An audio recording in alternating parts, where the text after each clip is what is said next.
Bienvenidos alumnos. Hoy en esta clase vamos a comenzar a ver específicamente las metaheurísticas.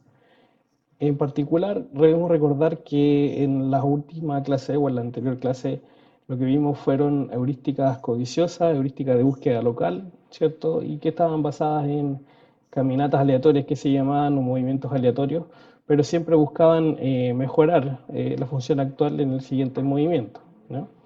Entonces, recordando un poco esa estrategia, en cada iteración K, ¿no es cierto? Lo que hacían estas heurísticas es que se movían hacia un nuevo punto que pertenecía a la vecindad de la solución actual, n de xk, pero ese movimiento era válido solo si es que un nuevo punto seleccionado xk más 1 mejoraba el valor de la solución actual, ¿no? En este caso la función objetivo. Y cuando hablamos de mejorar, bueno, va a depender del objetivo, ¿no? Si es maximizar la función o minimizar la función, ¿sí? Entonces mejorar puede ser aumentar en el caso de maximizar o disminuir en el caso de minimizar. Y si es que nosotros no encontrábamos, ¿no es cierto?, una mejor solución en el vecindario de la solución actual, ¿no es cierto? O bien, si es que llegábamos a una cantidad específica de iteraciones, ya, tratando de buscar una mejor solución, el algoritmo se encontraba atrapado y la búsqueda terminaba. O sea, vale decir, el algoritmo terminaba y determinaba que la mejor solución era la que había encontrado hasta ese momento. Bueno, si se dan cuenta, ese es un problema, porque en el fondo, si es que nosotros encontramos en un valle, ¿no es cierto? Cuando queremos minimizar una función y ese valle no es el más bajo de todos, entonces nos encontramos en un óptimo local y ahí se detiene. Pero no hemos sido capaces de encontrar el óptimo global todavía. ¿Sí? ¿Y por qué pasa eso? Bueno, justamente porque no tenemos un mecanismo que nos permita salir de ese atrape que tenemos en los óptimos locales. Las metas heurísticas entonces llegan a cumplir ese rol. ¿Ya? Las metas heurísticas están diseñadas principalmente para escapar de esos entrampamientos de los óptimos locales que existen y lo hace a través de que permite moverse hacia soluciones de peor calidad, ¿sí? Lo que se conoce como movimientos inferiores. Vale decir, a pesar de que el siguiente movimiento no me dé una mejora a mi función objetivo, yo lo hago porque eso me permite diversificar la búsqueda, o sea, moverme hacia otros lugares que no he explorado hasta el momento. Y se espera entonces que esta flexibilidad al permitir movimientos inferiores agrega la búsqueda, permite, ¿no es cierto?, que la búsqueda pudiese llegar a una mejor solución. Ese es lo que se busca finalmente. Y las metaheurísticas entonces utilizan eh, cosas elementales de búsqueda que hemos visto en la clase anterior, pero este sufijo meta lo que significa o lo que viene a presentar es que hay un marco que sustenta estos algoritmos que son aplicables a una infinidad de problemas y que se pueden perfectamente adaptar a esos problemas, ¿sí? Por eso se llama meta heurística. Y esas meta heurísticas permiten entonces que distintos problemas sean resueltos a través del mismo tipo de algoritmo, solo cambiando pequeñas cosas que permitan adaptarse al problema específico que se quiere resolver, ¿no? Y estas metaheurísticas que vamos a ver en el curso principalmente son búsqueda tabú, que es tabú search, recocido simulado, simulate annealing, y algoritmos genéticos o generic algorithms. Entonces, para seguir ahondando un poco en el tema de las metaheurísticas, una de las cosas importantes es saber cuáles son las reglas de detención, ¿cierto? O cómo son los puntos de referencia para determinar cuándo termina un algoritmo. Entonces, primero, una cantidad específica de iteraciones, ¿ya? Si nosotros fijamos una cantidad de iteraciones, por lo tanto, cuando se alcance esa cantidad de iteraciones, el algoritmo se detiene. La segunda opción es una cantidad de iteraciones sin encontrar una mejor solución. ¿Qué significa eso? Yo encontré una mejor solución, yo digo que voy a estar 10 iteraciones más buscando una mejor solución, pero si no soy capaz de encontrar esa mejor solución, detengo el algoritmo, ¿sí? Entonces ese es un criterio de detención también, que es cantidad de iteraciones desde la última mejor solución encontrada. Tercero, también puede ser un mecanismo que la vecindad asociada con el punto actual donde tengo la solución, ¿no es cierto?, se encuentre vacía, porque ya revisé todo lo que está alrededor, por ejemplo, no encontré nada mejor, o bien no permite mejorar y hacer viable la búsqueda, por ejemplo. Entonces, en el fondo, a partir de la vecindad, que ya esté toda explorada o toda vista, puede ser un criterio de detención también para esta heurística. Y la otra opción también es que nosotros al comienzo del problema identifiquemos de alguna forma o establezcamos cuál es una calidad aceptable en la solución. De alguna forma, cuál es un valor de la función objetivo razonable, por ejemplo, o alguna asignación razonable, etcétera. Y cuando eso ocurra, el algoritmo chequea y si ocurre, entonces se detiene. ¿Ya? Entonces, estos puntos de referencia para metaheurísticas también son conocidos como regla de detención. Este es el principal nombre que se les da. Entonces, ¿cómo escapamos de un óptimo local, no? Acá nosotros veíamos antes que veníamos a partir de la pendiente, ¿no es cierto? Viene creciendo, viene creciendo, viene creciendo.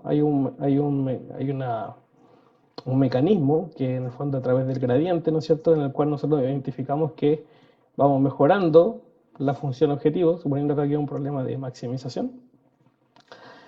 Pero este está claramente es un óptimo local. El óptimo global, ¿no es cierto?, que es más alto, se encuentra acá. ¿Sí? ¿Cómo llegamos ahí?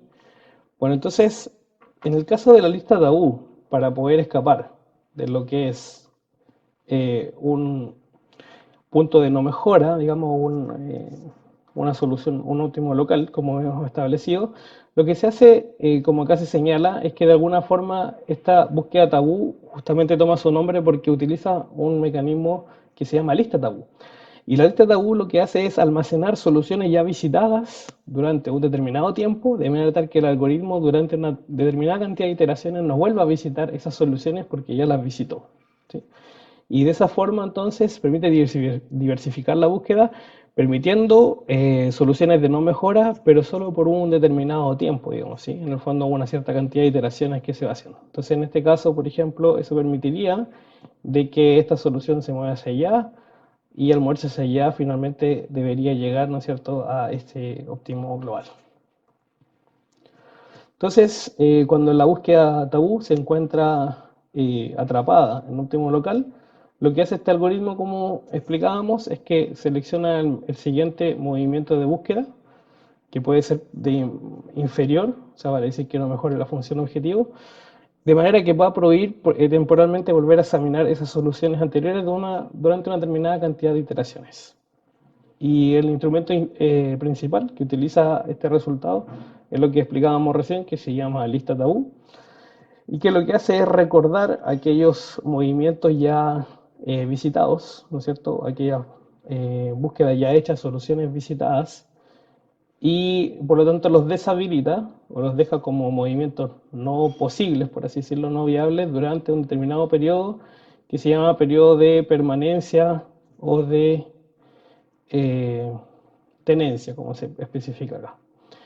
Y cuando un movimiento tabú completa su tenencia o su permanencia, quiere decir que ya entonces lo almacené el tiempo suficiente, se libera de la lista y se actualiza entonces esta lista tabú. ¿Ya? Entonces lo que se hace es que se elimina de la lista y se sigue con la búsqueda y ese movimiento puede ser posible de volver a hacerse en un futuro. Entonces, la notación general que vamos a tener para la búsqueda tabú es que x sub k sería la solución actual de prueba en la iteración k. N de xk sería la vecindad, ¿no es cierto?, de xk. L sub k es la lista tabú, que son los valores inadmisibles de x en la iteración k. Tau es el periodo de tenencia o permanencia, tabú, en el fondo, el periodo tabú. Y x asterisco es la mejor solución encontrada durante la búsqueda. Vamos a ver el mismo ejemplo que hemos visto en la clase anterior, ¿cierto? En el caso de esta función discreta, que puede tomar 8 valores posibles en x, ¿cierto? Desde el 1 hasta el 8, y donde el óptimo local se encuentra acá y el óptimo global está acá. Entonces, para ello, vamos a sugerir que el periodo de latencia, perdón, el periodo de tenencia o permanencia sea 3, o sea, la cantidad de veces que una solución permanece señalada como tabú es 3, Y vamos a utilizar el criterio de la vecindad expandida.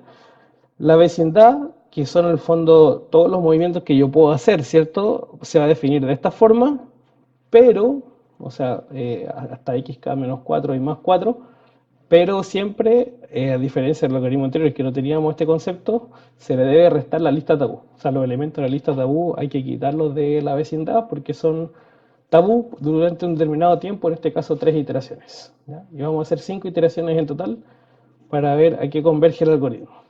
Bien. Inicialmente tenemos los 8 valores posibles, generamos un número aleatorio, este número aleatorio es menor a un octavo, ¿cierto? Y por lo tanto seleccionamos el 1 como valor y comenzamos con ese valor como valor inicial. Si evaluamos la función objetivo en ese valor nos da 90 y la vecindad expandida, como hacia abajo del 1 no hay valores factibles, serían solamente hacia arriba, más 4, entonces nos queda el 2, 3, 4 y hasta el 5. Luego en la iteración 1, que sería después de la inicialización del algoritmo, nosotros tenemos este vecindario factible, ¿no? Y nos generamos un número aleatorio, que es 0,41. Pues bien, acá como tenemos 4 valores, ¿no es cierto? Las probabilidades de seleccionar cada uno de ellos serían 0,25, 0,25, 0,25 y 0,25. O en la acumulada serían 0,25, 0,5, 0,75 y 1. ¿Sí?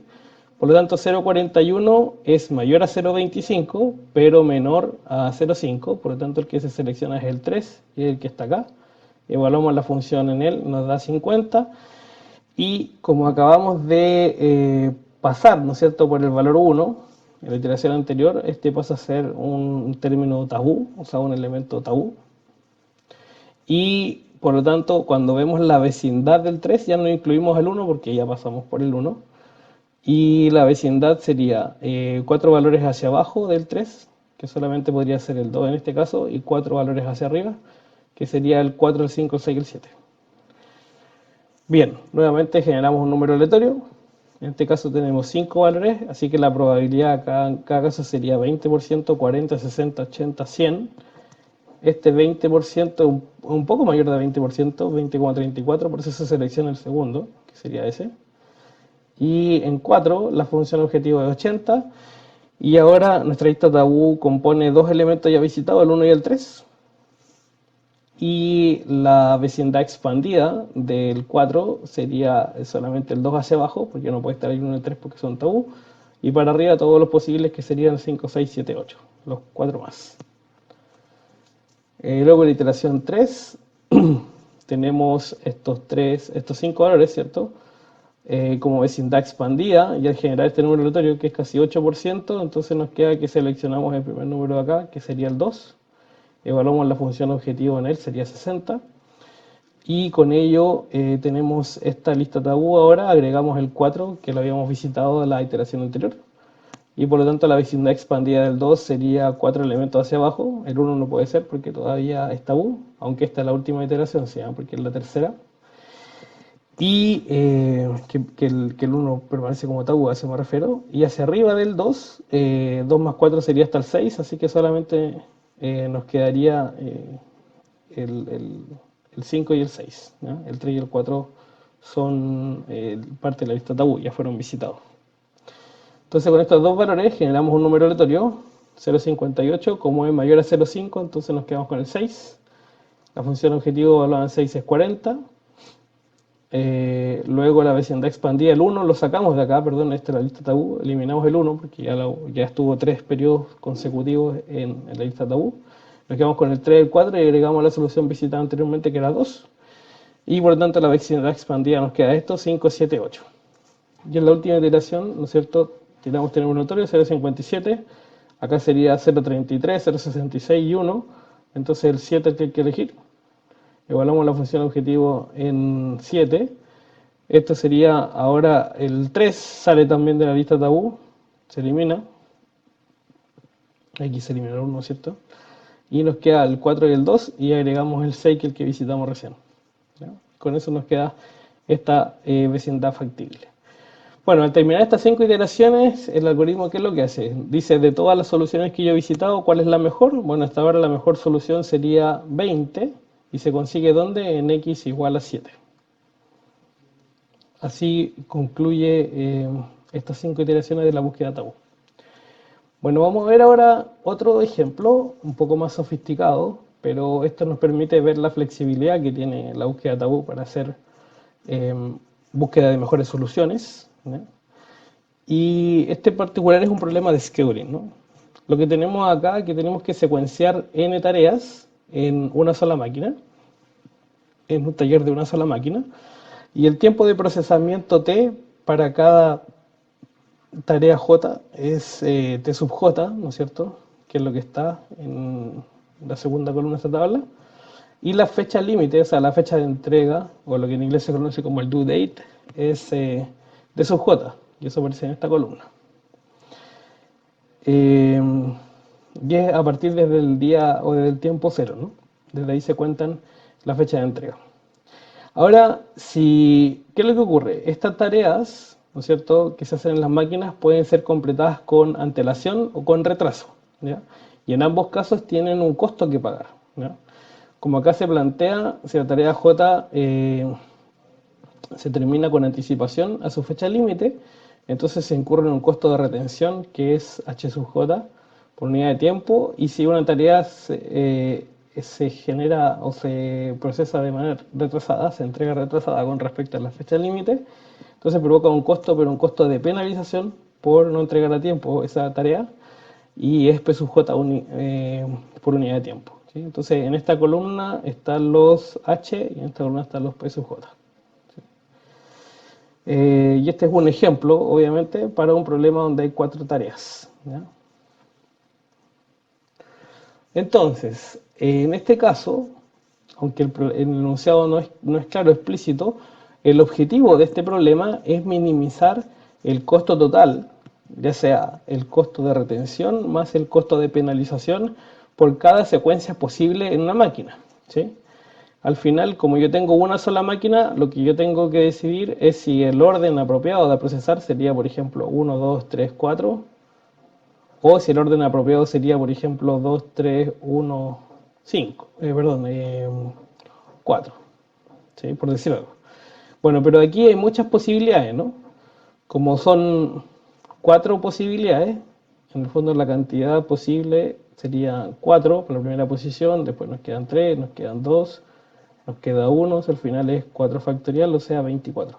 Hay 24 secuencias posibles que se pueden utilizar en para este problema, para esta máquina, ¿no es cierto? Y hay que decidir cuál de ellas es la más barata. La más barata en cuanto al costo total asociado, considerando costos de penalización y costos de almacenamiento o de retención. Entonces, para ello, vamos a definir ciertos aspectos importantes. Por ejemplo, J sub IK es que la tarea J ocupa la posición I durante la iteración K. S sub K es la secuencia de la tarea que estamos utilizando en la iteración K.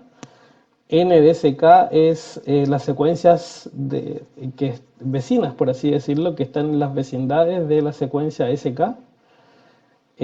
Vamos a definir también la lista tabú, L sub K, que está en la iteración K. Tau como el periodo de permanencia, ¿no es cierto? Que son las iteraciones sucesivas en las cuales, en este caso, ciertas secuencias serían prohibidas. Z sub K, que es el costo total, ¿no es cierto?, por cada secuencia, por la secuencia K, el cual incluye la retención y la penalización. Y ese asterisco es la mejor secuencia disponible durante la búsqueda, y el costo social y el costo asociado, perdón, total a esta secuencia, ese asterisco, lo vamos a notar con Z asterisco como el valor óptimo de nuestra función objetivo, que es el costo o el costo total.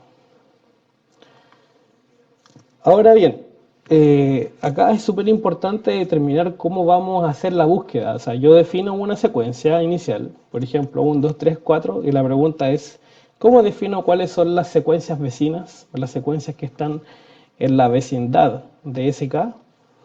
Entonces existen varias formas de hacer esto, y vamos a comentarlas por ejemplo, tres opciones que aquí se presentan, ¿no? Uno podría ser intercambiar las posiciones de pares sucesivos de las tareas, ¿ya? ¿Eso qué significa? Que si por ejemplo tenemos la secuencia 1, 2, 3, 4, una opción es cambiar el 1 con el 2 de orden y se procesa primero la tarea 2, después la 1 y después la 3 y la 4. Ese es un candidato a vecino si usamos este criterio.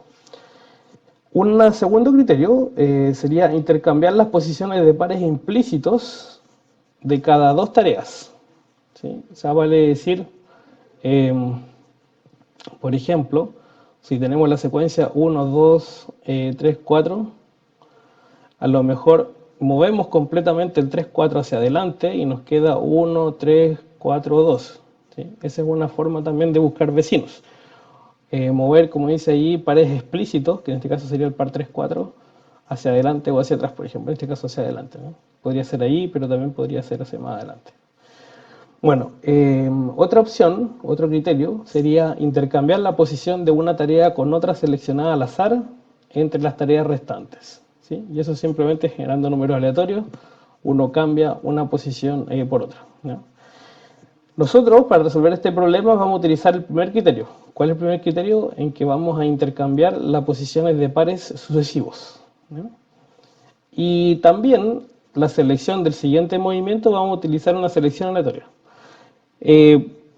Uno podría pensar también que como siguiente movimiento no sería a lo mejor válido, o sea, no es que sería válido, pero sería una opción alternativa a la selección aleatoria, el evaluar la función objetivo en cada uno de los vecinos respectivos y donde me dé el mejor avance, digamos, la mejor ganancia, moverme hacia allá, ¿sí? Un poco de alguna forma imitando lo que se hace con la ganancia relativa en el simplex, ¿no? Ese también es un criterio y también es válido, pero el problema de hacer ese tipo de mecanismo es que si la vecindad es muy grande voy a tener que evaluar muchas cosas y a lo mejor el algoritmo entonces se va a convertir muy lento. En cambio, la elección aleatoria es mucho más rápido porque es simplemente lanzar un número al azar y con ese número dirigirme hacia dónde moverme. Claro está que la elección aleatoria es una elección ciega, ¿sí? O sea, no estamos buscando necesariamente, o sea, no estamos garantizando, bueno, no hay forma de garantizar, pero no estamos buscando necesariamente el mejor vecino que se pueda estar alrededor para moverse, sino que estamos seleccionando al azar dentro donde yo estoy para seguir buscando, ¿sí? Pero es una búsqueda al azar en ese criterio. Entonces, vamos a usar como periodo de permanencia tau igual a 2 y vamos a hacer 5 iteraciones de este algoritmo. Entonces vamos a comenzar con la secuencia 1, 2, 3, 4.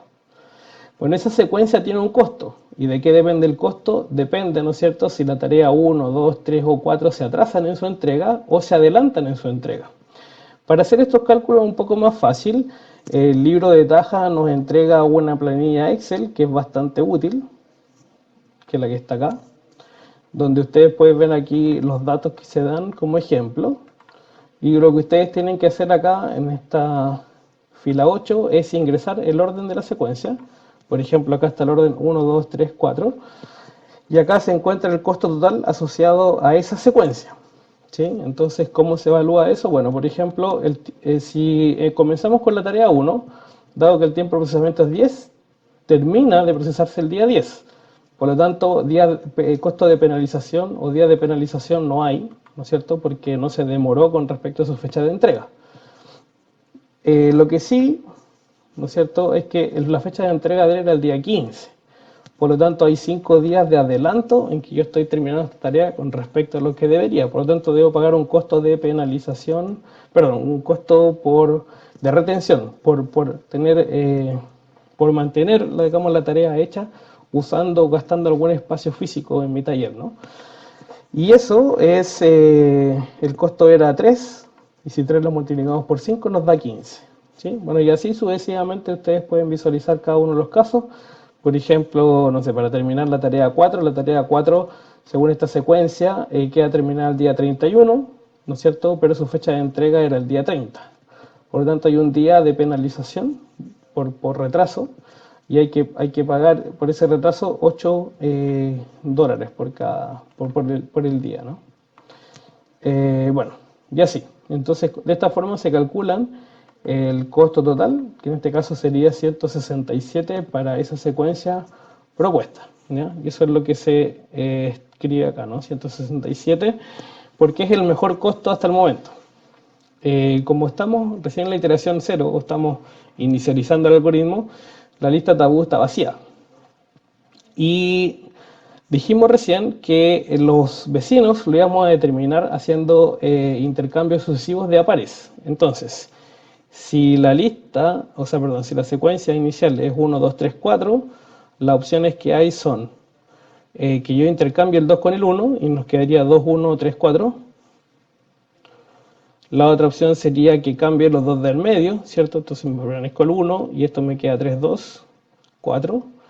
O bien la otra opción es que cambie los dos del último y esto nos quedaría 1, 2, 4, 3. ¿Sí? Entonces son los tres vecinos posibles que están acá, ¿ya? De esta secuencia. De la secuencia inicial que nos dimos, que es la secuencia 1, 2, 3, 4. Entonces, ¿cómo elegimos hacia dónde movernos? ¿Cuál es el vecino elegido, por así decirlo, para el siguiente movimiento? Dijimos que lo íbamos a hacer de manera aleatoria y por lo tanto lo que hacemos es generar un número aleatorio. En este caso R nos dio 0,51, 51% aproximadamente. Y como son solo tres los vecinos, este tiene un tercio de probabilidades, este tiene un tercio y este tiene un tercio, ¿no es cierto? Bueno, acumulado sería un tercio, dos tercios y uno. Bueno, el 51% se encuentra entre un tercio y dos tercios, por lo tanto se elige la segunda secuencia que está acá. Pasamos entonces a la siguiente iteración. El K ahora de 0 pasó a 1. Elegimos este nuevo vecino, o sea, esta nueva secuencia, el 1, 3, 2, 4, ¿no es cierto? Evaluamos en la planilla Excel ese costo. Entonces sería 1, 3, 2, 4. Y ahí nos da el costo, 171, que se observa ahí. 171 como costo no es menor que el costo óptimo hasta el momento, ¿no? 167, por eso el Z asterisco sigue siendo 167. Y lo que sí tenemos que en la lista tabú agregar las soluciones ya visitadas o los movimientos ya hechos. En este caso lo que nosotros hicimos fue intercambiar el par 2,3 por el 3,2, así que ese 3,2 pasa a ser parte de la lista tabú. Y lo que vemos ahora son los vecinos del 1, 3, 2, 4. ¿Sí? Y si tenemos 1, 3, 2, 4, los vecinos son 3, 1, 2, 4. Después sería el 1,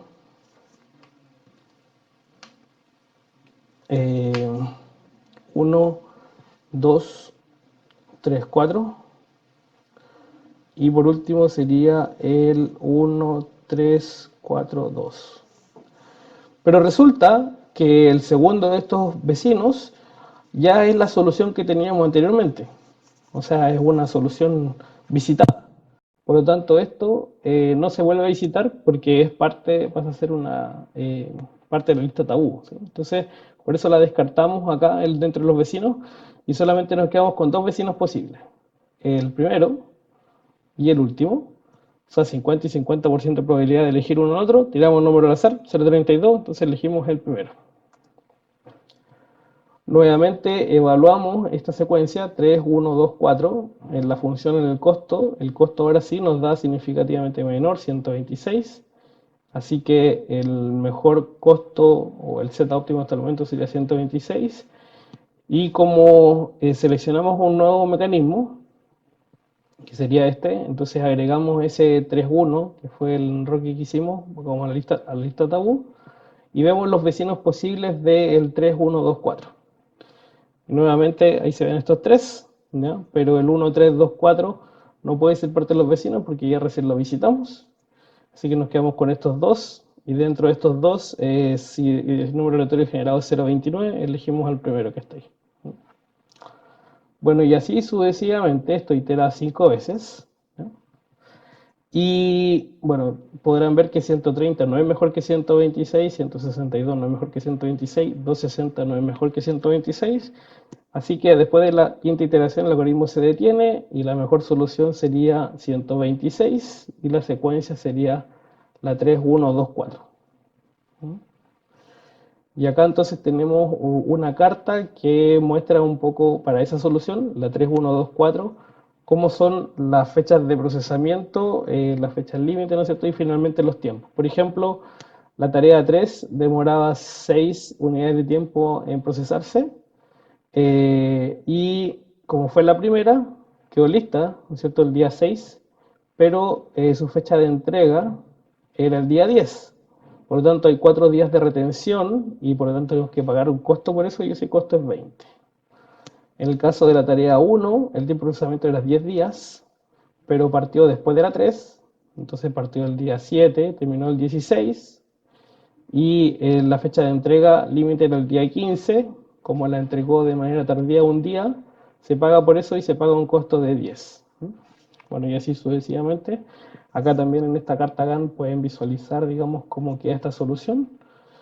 Aquí se observa claramente que en la primera tarea que se hizo en la 3 tenemos un costo de retención y en la siguiente tarea estamos pagando básicamente por entregas tardías, ¿no? Pero así todo es el mejor costo que logramos conseguir, que era un costo de 126.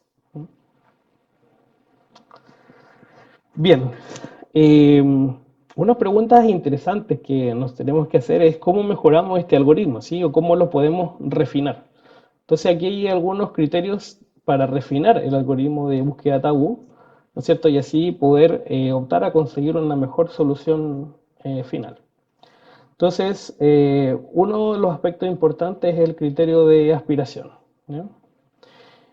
Eh, entonces, los elementos que tiene la lista tabú pueden examinarse en cuanto a la posibilidad de producir mejores movimientos de búsqueda, ¿ya? Si lo hacen, podemos aceptarlo como movimientos de búsqueda. Básicamente acá lo que estamos diciendo es que en algunos casos eventualmente podríamos aceptar algún elemento que esté en la lista tabú, pero porque efectivamente nos permita mejorar la mejor solución que ya tenemos hasta el momento. Si eso lo permite, entonces podríamos aceptarlo como un movimiento de parte de la búsqueda.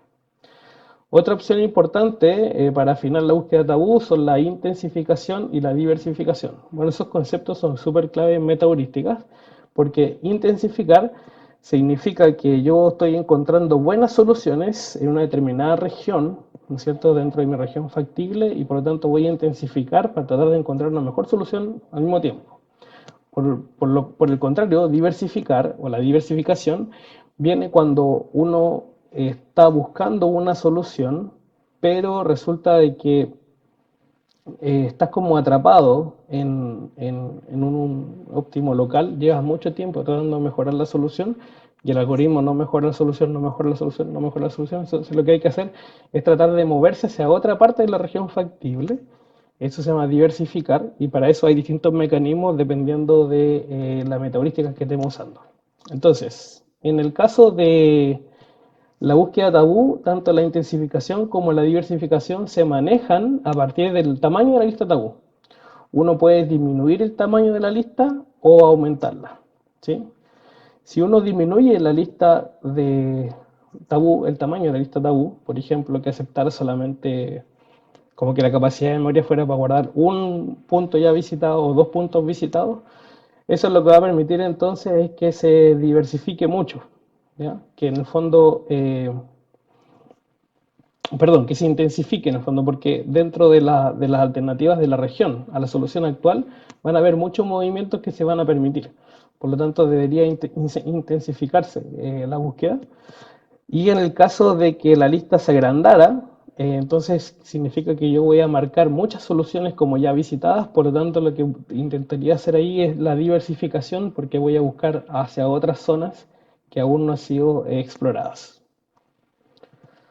Entonces, como resumen, el algoritmo de búsqueda tabú, primero nosotros partimos con una solución inicial, un S0, parte de la región factible, ¿cierto?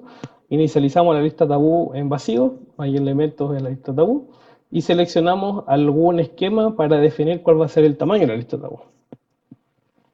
Y además, el calo empezamos en cero porque es la primera iteración. Determinamos, en segundo paso, en segundo lugar, determinamos la vecindad factible, a la solución SK, ¿no es cierto? Y que va a excluir aquellos miembros inferiores de la lista tabú, ¿sí? O sea, en la lista tabú nosotros sabemos que tenemos ciertos elementos que no nos ayudarían, digamos, o que no deberíamos volver a visitarlos porque los visitamos, y sobre todo si es que estos elementos no mejoran la función objetivo, entonces los eliminamos de la vecindad como posibles candidatos hacia dónde dirigirse, ¿ya? El tercer paso es seleccionar hacia dónde nos dirigimos. Ya tenemos claro cuál es el vecino o cuáles son los vecinos factibles, cuál es la vecindad, y lo que tenemos que hacer ahora es elegir cuál de todos esos vecinos hacia el cual nos dirigimos, ¿ya? Y luego que nos seleccionamos hacia dónde nos dirigimos, tenemos que actualizar entonces la lista tabú también, porque va a haber un elemento ya más visitado que hay que almacenarlo como tabú. Y si se llega a alguna de las condiciones de término o terminación, como dice acá, el algoritmo se detiene. Si no, aumentamos el número de iteraciones, k igual a k más 1, y volvemos al paso 2 que está acá, ¿no? O sea, volvemos a buscar los vecinos factibles y cuál es el siguiente vecino a moverse, y etcétera. Esto también se puede visualizar en este diagrama de flujo. Fíjense que la idea es la misma. Tenemos un inicio, luego del inicio tenemos que establecer una solución inicial, luego inicializamos la lista tabú, determinamos la vecindad factible de la solución actual, seleccionamos el siguiente movimiento. Cuando lo hacemos, entonces actualizamos la lista y preguntamos, ¿se cumplió una condición de término? Si se cumplió la condición de término, entonces termina el algoritmo, hay un fin, ¿no es cierto? Y si no, se devuelve a terminar la solución factible. Bien, esto ha sido la clase de introducción a metaheurística y búsqueda tabú. En la siguiente vamos a ver recocido simulado o simulate annealing. Nos vemos.